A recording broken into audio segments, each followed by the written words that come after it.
Muted. Or whatever, we're ready again? I'm talking my big school voice, instead of graders teaching math. Okay, so, here's here, okay. All right, we ready?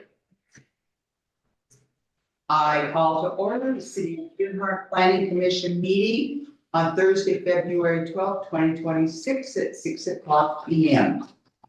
All commissioners are here, except for John. You have a email in front of you.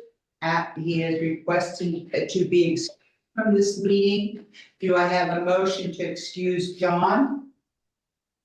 I'm moved. So moved. Emerson is moved. Do I have a second? Second. Eric is second. Any discussion? Having none, all those in favor say yes. Yes. Yeah. All those opposed say no. All right. You have a consent agenda in front of you. You have the minutes from January 8th, the financial report of January 29th, 2026, and there is no correspondence. Do I have a motion to accept the consent agenda as what's more as presented? So moved. All right, Jennifer's moved. Do I have a second? Second. Russ is second. Any discussion? All those in favor say yes. Yes. All those opposed say no. All right, moving ahead, report, yes. Yeah. Can we mute someone out there? 360. This one? Probably got some position. Planning commission. 1360518. You get it? We're quiet now. Okay. Sorry. From the staff, Angelina, anything to report today? No. Chad, do you have anything to report today? Yeah, we've been busy here at the city. Things are going pretty well. Nothing big to report with police or fire. Things have been pretty average in regards to our call response. Working on a couple of cases in town. We've had a few prowlers and things that have been going on. So something that you're going to want to, be aware of, but no major crime sprees or anything like that. We had. You said crowds. Is that what you said? Yeah, Okay. yeah, some people that are walking around town and that, and then we're keeping a pretty good eye on it and have some things, but just wanted to make you aware of that. Today at 4:00, I had a special council meeting with the city council, and they voted for the resolution to go towards the bond for the remodel of the public safety or the fire station, the city hall, and to remodel public works and rebuild some public works. So we've been going through that process. The information will be posted tomorrow on what that looks like. But the city has determined to move forward with a $10 million obligation bond. And that includes remodeling the fire station, potentially taking care of some of the seismic issues that we have there, but not turning it into a building that will be seismically sound or survive an earthquake. That scope was what we were discussing beforehand with the kind of the unfunded mandate of critical infrastructure issues. The only way we can really make that building seismically sound is if we did all of that deep earthwork that was about an $8 million project. And to tell you the truth, we can't do any of that deep earthwork with the current building because it just won't withstand the process. So we are looking at remodeling, which would include things such as making some really minor changes to their meeting space, a new kitchen, plumbing and electrical upgrades so that we can take a 1958 building and turn it into something that's a little bit more usable for 2026. Especially with our call volume increase and the amount of people. We're looking at adding a couple of offices in there so we can move the fire station out of this building here and give that area to the police department that needs it. Then if we move the fire station into the shop that's behind the fire station, which is called the water shop, we would need to replace the public works building, which needs to be done anyway because the old building for the public works is quite old and needs a lot of help. So the 10 million project would include all of those things. We're looking at some other ideas and things that are kind of happening around town with maybe some property acquisition to us next door with Pacific Power, and then maybe another idea that we're looking at that we're just finalizing with the city council through executive session, and we'll have more about that next week. It was a unanimous decision by the city council to move forward to take care of the health, safety, and operational deficiencies of the buildings that we currently have and to make it safe for our first responders to use. And hopefully carry us in through the next 20 or so years within the city of Gerhard. So they accomplished that today. We'll be going through that process and more information to come. So I wanted to see if there was any questions about that update. I have a question, Chad. Yes, sir. Will they fix the OSHA, potential OSHA violations in the existing station? Not all of them, but not all of them are actual violations. If we were to replace the building, they would require us to build it in a certain way, and there's only certain things that we can do. But the voluntary or some of the things that we can do, such as the exhaust system for the exhaust gases that are out there, a decontamination area for both personal, for the firefighters and police officers who get things on as they're doing their work as volunteers, and the professionals there. And equipment, it will add a little bit more space between some of the vehicles that we need, but we're not changing the size of the building, we're just reconfiguring it. So yeah, it'll take care of quite a few of the things that OSHA was mostly concerned about, but there's a level of their requirements that we just cannot take care of because it's not a new construction, but they understand that and they would allow us to continue. So I hope that answers the question for you. Any other questions, Brian? Will we get more length for fire trucks so we don't have to have those customized trucks? Yeah, with the reconfiguration, so in the back part of the fire station is where all the turnouts are at. Turnouts of the fire gear that the firefighters put on before they go out.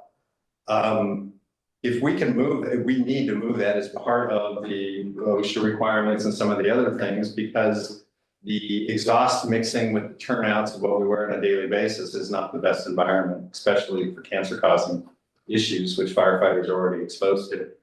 So yeah, it will help with that. Now, if we can move the turnouts, then we have full length bays that we would then be able to accommodate larger trucks in the future. Yeah, good. Any other questions? Do you have anything else? I do. Yes. I have another update. This is a clarification. I was asked about the appeal process for the Jeffrey Miller short-term vacation rental situation. I wanted to clarify what that was. So in regards to the Jeff Miller short-term rental matter, the planning commission was asked to hear an appeal. But under our ordinance structure, the commission's authority was limited to applying the code as written. And I think that made kind of an uncomfortable spot with some people that were in this meeting. And we're like, well, if there's really nothing that we can do for an appeal, why were we doing it? The short-term rental ordinance is a legislative policy decision adopted by the city council. And the commission does not have the discretion to modify or reinterpret that policy, only to determine whether it was applied correctly. So in that case, the appeal process provided an opportunity. And this is what Peter Watts was working with us when we were going through this. It provided us with an opportunity for public testimony and for the commission to review whether the ordinance has been properly administered. That's really kind of where we were setting that up. And I think that could have been set up a little bit better in advance. It was not a vehicle for change of the ordinance itself, and any change in the underlying policy would require legislative action by the city council. So I understand why there was a little bit of confusion for that, but that's really what we were trying to accomplish, is the communication to people of Gerhard and to potentially get out in front of the planning commission and explain what's going on and how the ordinance operates. But there wasn't really an opportunity for you folks to turn that around and make another decision. So we'll better communicate that moving forward. But I think that was also helpful for the community to understand the way that our ordinance work. And how some people can get caught up into that situation if they don't do what they're supposed to do to maintain their permit. I hope that clarifies a little bit. Are there any questions? Has Russ? Miller gone to city council, or is that an opportunity that he has to try to override our district? No, the only opportunity for him is any type of an appeal is to go through the court process if we would have fined him for continuing on, which he didn't do. And then that would have given him an opportunity to get in front of a judge and discuss his case and for the judge to push back on it as far as any problem with the ordinance. But in review and in reviewing with the attorneys, our ordinance is good.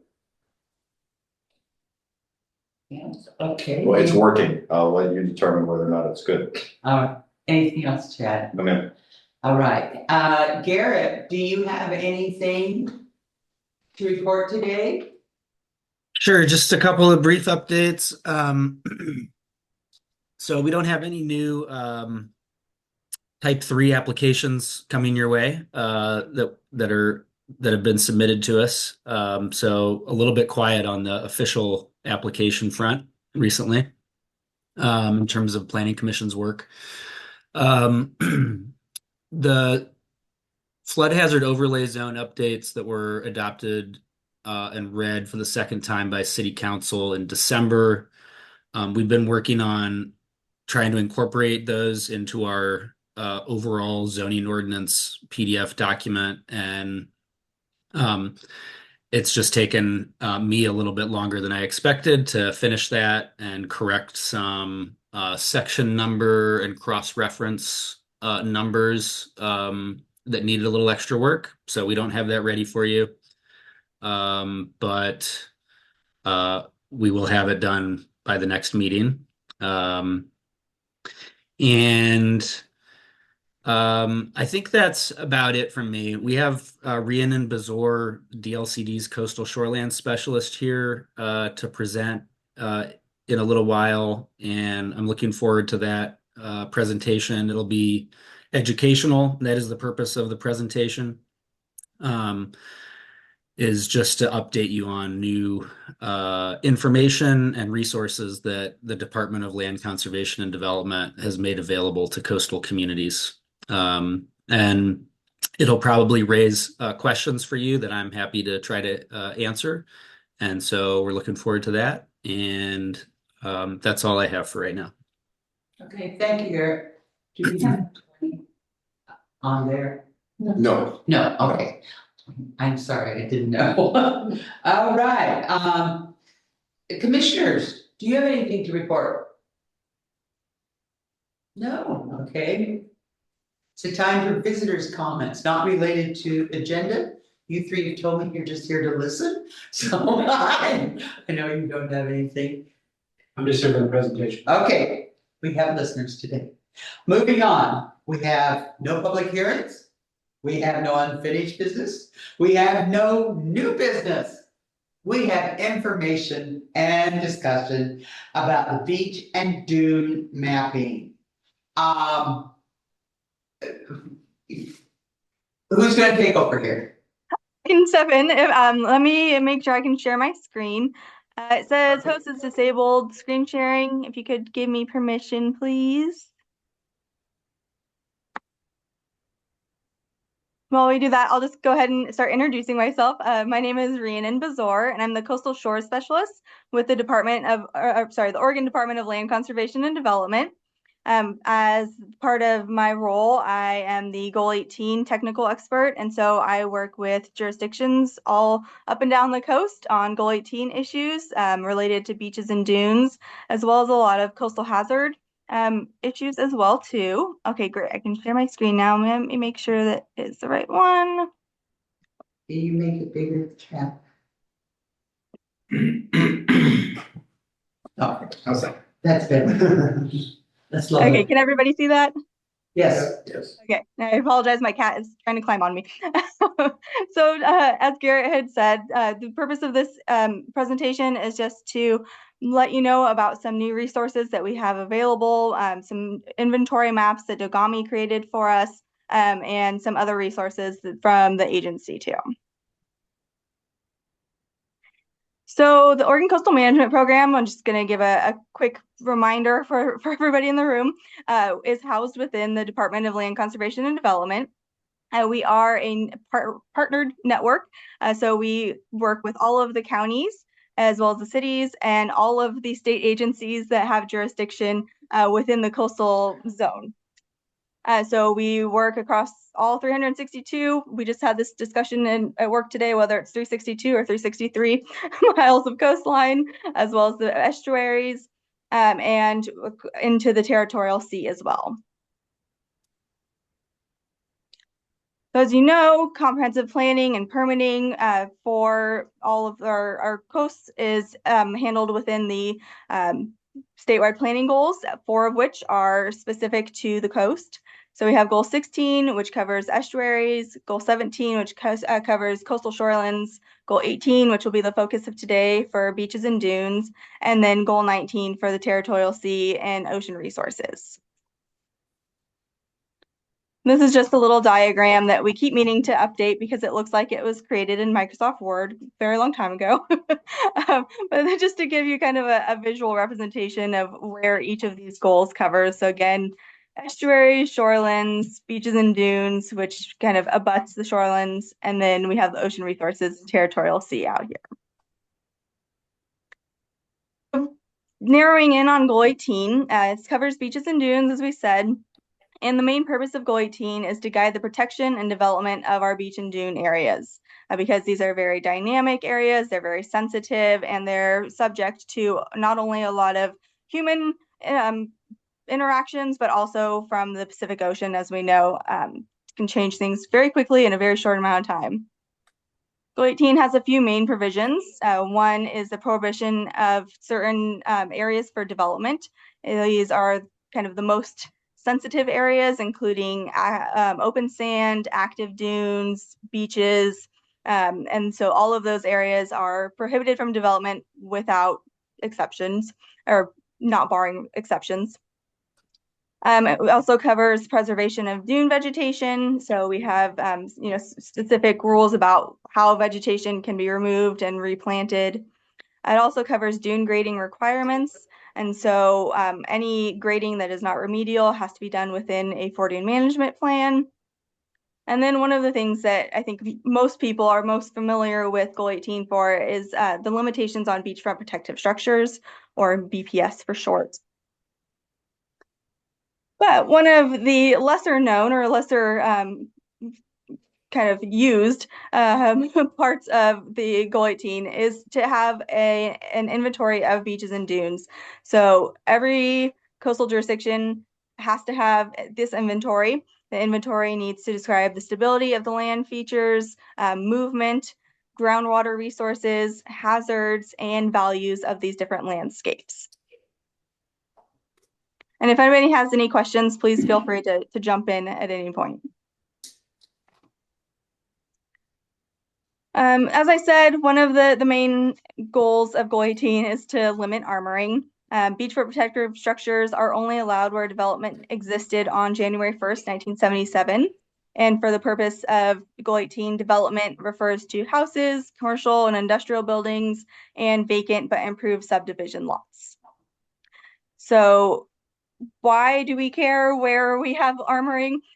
Some of the cons that come along with shoreline protective structures include that it can limit beach access north and south. If you have a really large riprap structure that's sticking out onto the beach and you have high tides, king tides, really large storm events, sometimes though the beach access can be blocked off where that riprap structure is. And so you can have this kind of islanding effect on either side of it.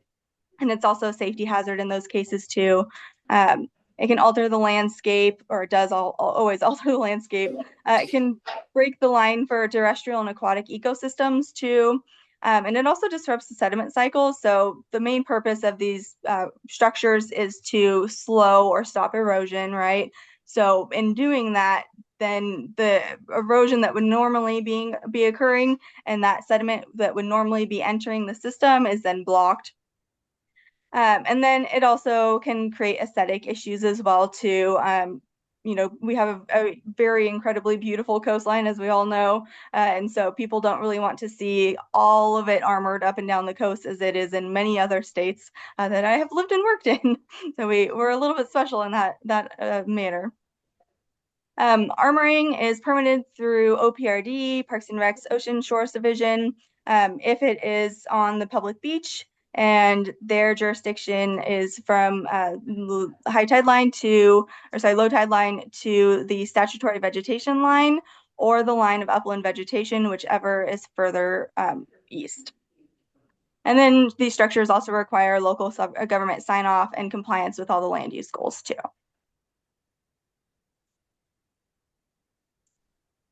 One of the resources we have online is through our Coastal Atlas. There we have a lot of really great resources on the Coastal Atlas. This one is the Ocean Shores Viewer.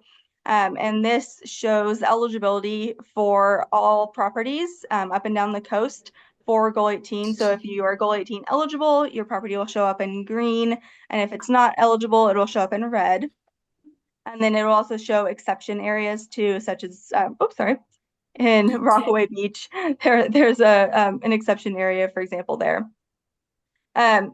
This website, just as a disclaimer, is being updated right now, but it is generally online and available to the public, and it's really easy to use. As you can see on the left-hand side here, it includes things like coastal hazards. You can see different administrative boundaries, so like where that statutory vegetation line is for OPRD, where the coastal zone is. So it's a really great resource. And why we care about the inventories for Goal 18 is that all of these different land use management components of Goal 18 really rely on what is happening in the actual landscape, right? So when we have updated data that actually reflects what we're seeing out in the real world, it's really useful to help actually make some of those management decisions rather than what we have been using. And the majority of our coastal jurisdictions are still using these maps for the inventories that were created in 1975. You can see that they're not very high resolution. We have digitized them, so they are available online, but they're not very easy to use. They don't have a lot of very high detail. And as you can imagine, since 1975, a lot has changed in the actual landscapes themselves as well. And the ability to be able to map them more precisely has also increased now that we have things like satellite imagery and really, high resolution aerial photography as well. So in 2022, we at DLCD were able to secure funding through the National Oceanic and Atmospheric Administration, NOAA, to contract with DOGAMI, the Department of Geologic and Mineral Industries, to update these maps that then could be used for the new inventories for all of our coastal jurisdictions. So on the right-hand side here, the image on the left of that, where it says the legend, that is from the 1975 maps. They actually went through and digitized it so you could see it a little bit better than the previous maps. And then on the right is the new classifications that Dogami created in 2022.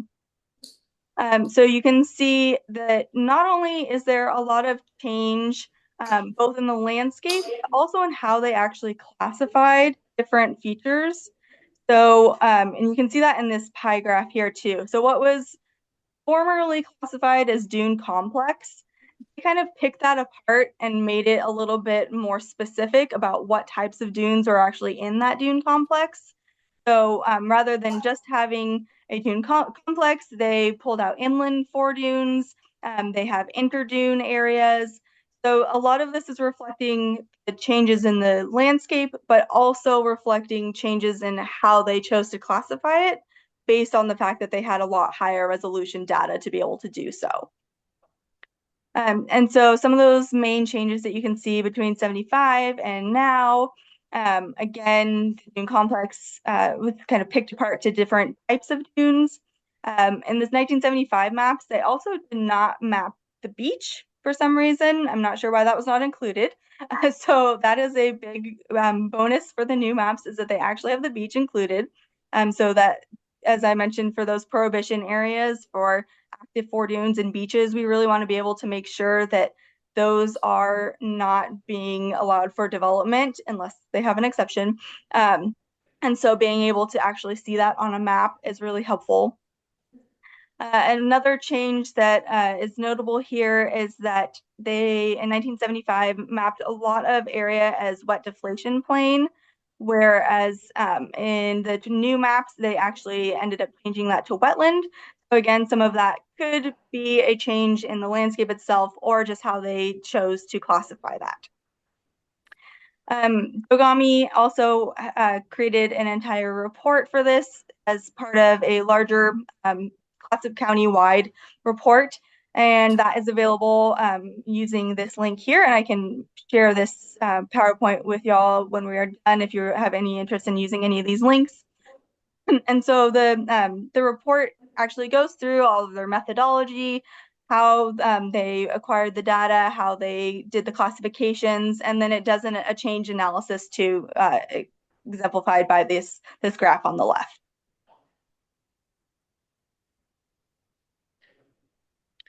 Another thing that we have provided to a few counties now, we have worked with Clatsop County, Coos County, and then the city of Bandon and Lane County to provide some model language that DLCD created specifically for Goal 18 model code. Excuse me. And this model code is designed to be able to really be tailored to each jurisdiction. So it says county specific needs here, but we can also do city specific needs. It updates the updates that we worked on them reflect the new maps and how changes and conditions have happened over time. We include things like sea level rise and coastal hazards. And we also have some provisions in there that reflect best practices for dune grading and how to limit armoring and vegetation management. And then something that we also just recently added in is some suggestions on how to address the new clear and objective standard requirements, given that the most of our coast is a very high hazard area. And so that was something that came up in working with Coos County of how to incorporate that to meet the new clear and objective standards for needed housing. And it's really just designed to be kind of a guide. You can pick and choose from the model language. It does not have to be a repeal and replace, but it also can be used as that. In the instances that we've worked with other jurisdictions, they have pulled things that they really like from their code and kind of incorporated it into our model code and added things that have come up along the way too. And one of the things that we also have offered is that even outside of this grant that we had worked with Bandon and Coos County on to update these maps originally, we're still available to work with any jurisdiction that is interested in using our model code and adopting the maps and being part of that process, providing our guidance and doing reviews back and forth of different iterations of the different drafts. And so that's something that is an ongoing offer. We're happy to do so at any time. If you are interested in using that, we can share the model code. I think Garrett has it as well, and he can share that with you too. Some other resources that we have for more specifically for Goal 18, we have the guidebook on erosion control practices for the Oregon coast. This is one of our most used resources, I would say. It's really helpful not only for planners and local jurisdictions, but also for homeowners too. And it is designed to be kind of a pick and choose as you need or what your interest level is for different types of erosion control measures. So we have, softer solutions such as dynamic revetments or cobble berms, like in this cover photo here, all the way up to hardened structures like seawall and riprap. It has the pros and cons of each of those different types and kind of some information about different permitting types that may be needed for each of those, as well as reminders for the Goal 18 eligibility for those hardened structures too. We also have a sea level rise planning guide that came out in 2022 as well. This was also used by our coastal sea level rise fellow a couple of years ago now to do a lot of workshops up and down Clatsop County with our community members to highlight different areas that were of concern that may be inundated by sea level rise in the future. And so that is another really useful guide here. We also have a tsunami land use guide. This one includes a lot of model language as well, kind of similar to what we did with Goal 18, as well as some suggestions for how jurisdictions can better plan for a Cascadia event. And then one of our newer resources here is a coastal access guide. And this was created just a couple of, or 2 years ago now. I forgot it was 2026, a couple of years ago now. And it again has some model code in there as well. It has some history about public access and how it interacts with the different coastal goals as well too. There are provisions within Goal 16 and Goal 18. So that is another really useful online guide. And then coming soon, we just are finalizing the formatting for this guide is the Oregon's Beaches and Dunes Land Use Guide. This is specific to Goal 18 and basically encompasses everything that I had talked about previously. So it has background on Goal 18. It has some suggestions on how to adopt the new maps, as well as do comp plan updates and code revisions. It includes that model language that I had mentioned before. So that's one of the back appendices. It's the entire model language. And then it also has guidance for how to incorporate sea level rise and climate change and to be really forward thinking in updating these Goal 18 requirements.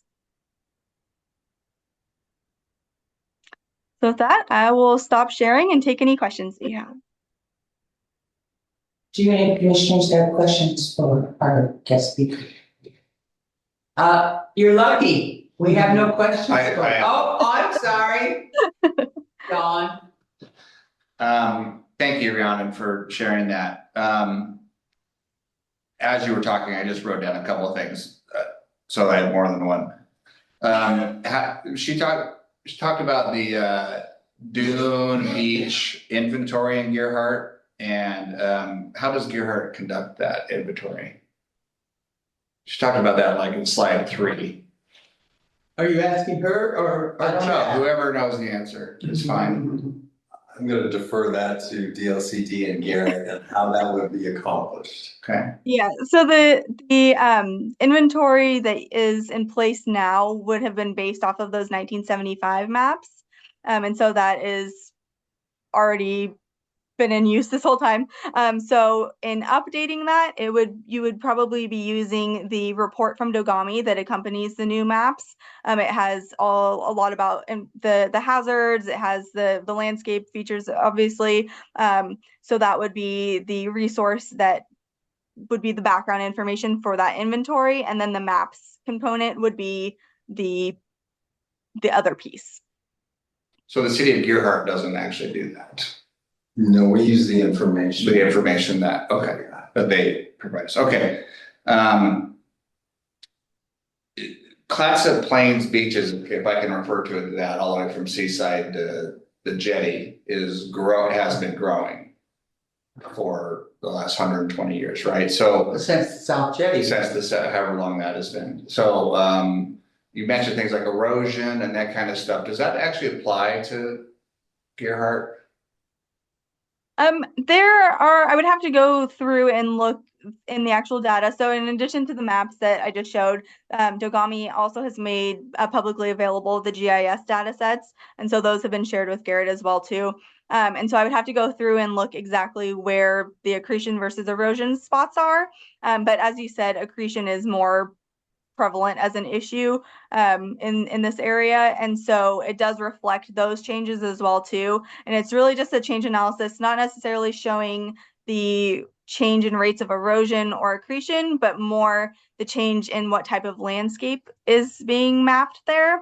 And so some of that will be reflected as accretion. So if it was maybe stabilized dunes before and now it's more active dunes because it's accreting outward, that would be reflected in those maps.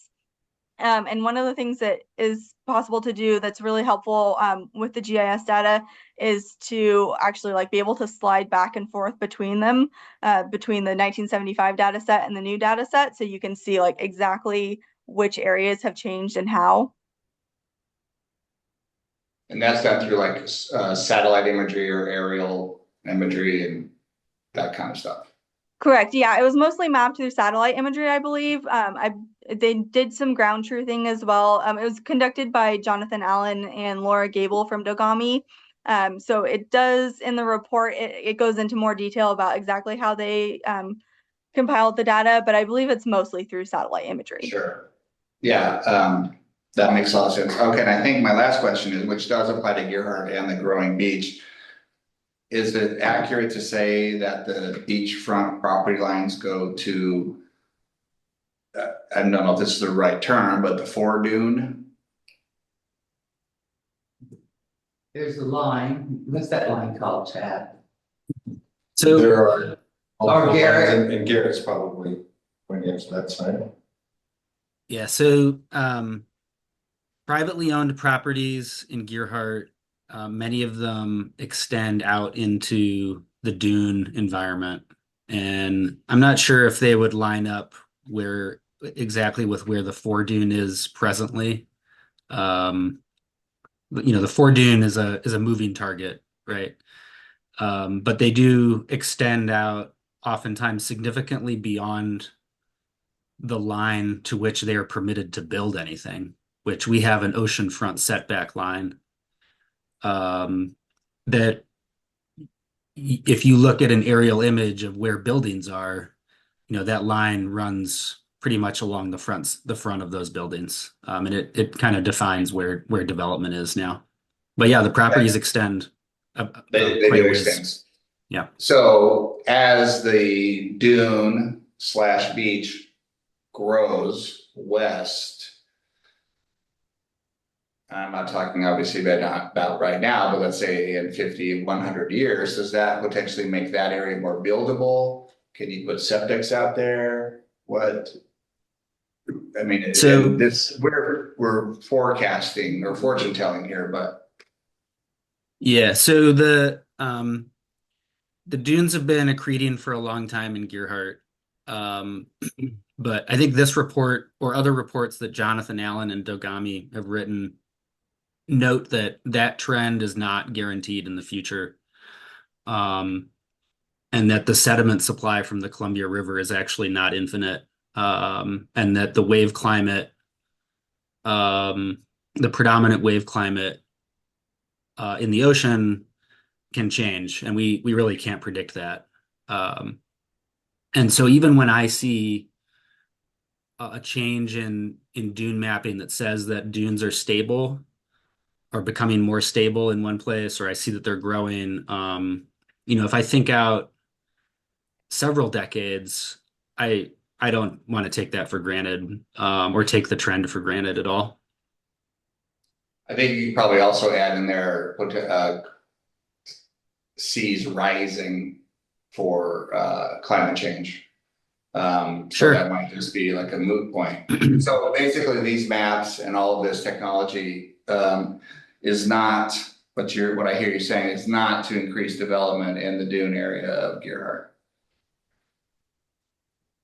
No, that is not the purpose of the maps and not why we brought the presentation to you today. Thank you. Okay, thank you, Don. Anyone else? Oh, good. We're all good. Thank you very much Thank you for for your having me. presentation. And we'll move forward wherever we go. Thank you. And if you have any questions, feel free to email me. I'm happy to talk about beaches and dunes all day long. Thank you. All right, and Chad, you have her email address, yes? We'll make sure that we get that. Okay, all right, thank you. Okay, so any concerns of the commission? We don't have a land use attorney. The meeting is adjourned at 6:40. Thank you. Thank you for joining us today. I hope you learned something. Or you got a well like this. It was like, oh my